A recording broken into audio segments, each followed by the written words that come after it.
ريت لو عجبتكم الفيديوهات تشتركوا في القناة وتفعلوا الجرس.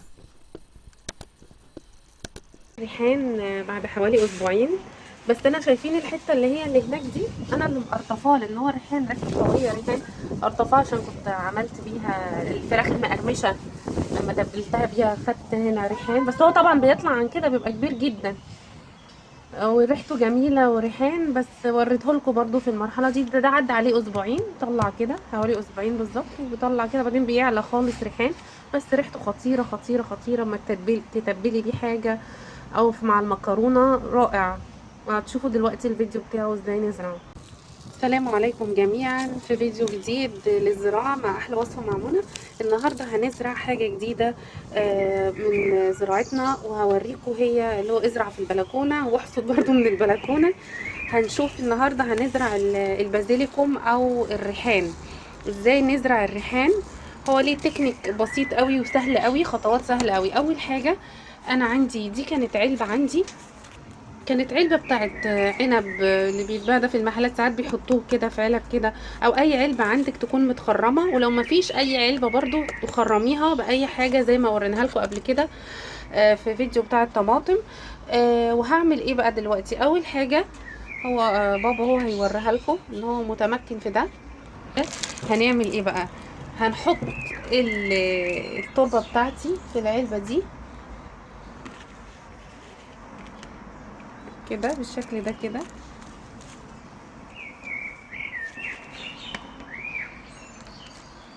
بالشكل اللي احنا شايفينه ده كده.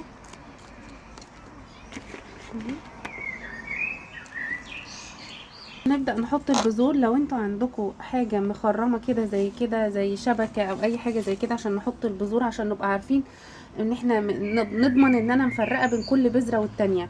لو ما فيش حاولوا وانتوا بتحطوها بايديكم، لان هي بذور بصوا صغيرة ازاي تفرقوا بينها وبين البذرة التانية. فاحنا هنحطها. انا كان عندي دي الطبق اللي هو المخرم ده كان عندي، وهبدأ بالشكل ده كده على صوابع ايديا كده، ايديا تكون مبلولة كده، وامسك الحبوب واحاول ان انا اعديهم من كل خرم كده، من الزراعة بتاعتي وانا بزرعها، يعني من كل خرم كده اعدي منهم شوية. لو اللي انتوا هتحطوهم من ايديكوا حاولوا تنطوروهم بقى، يعني تسيبوا ما بين كل كام حبايه وحبايه مسافه كده، لو ما عندكوش حاجه زي كده يعني تحطوا بيها. اهو بالشكل ده كده اهو. هبدا احط بذور الريحان. حطيت اهو بذور الريحان على في وش اهو، على الوش اهي التربه. انا مش هغرسها لتحت، لان انا دي مش بتتغرس لتحت بذور زراعه الريحان دي. هقوم رايحه جايبه بقى اهو تربه، اهو تربه ناشفه من عندي، وارش عليهم فوق الوش كده، وارش على بذور الريحان كده اهو فوق الوش. يعني دي البذور اللي هي الصغيره دي مش هنغرسها تحت، ما هي دي خطوات زراعه الريحان. انا خلاص حطيتها اهو، وزعتها على فوق التربه، اقوم رايحه بتربه ناشفه، تربه من عندي، وزي ما انتوا شايفين هو بيعملها كده اهو، اهو بالشكل ده كده. ومش هنحط تربة كتير، يعني يا دوبك بس كده من فوق الوش، مش يعني مش هنغطسها بحجم تربة علو عالي، لا يا دوبك كده زي ما انتوا شايفينه كده، بتفرفتها بس، يعني حفنات كده من التربة، وببدأ افرفتها كده على الزرعة بتاعتي. وبعدين هنحط بعض قطرات من المية بأي حاجة كده عندكم، قطرات بسيطة كده بس من فوق الوش. احنا اوريدي سقيناها الأول، قبل كده كنا ساقينها الأول، لأن لازم الأول التربة تكون فيها مية، شاربة مية. اهو شوية كده من المية كده، قطرات كده.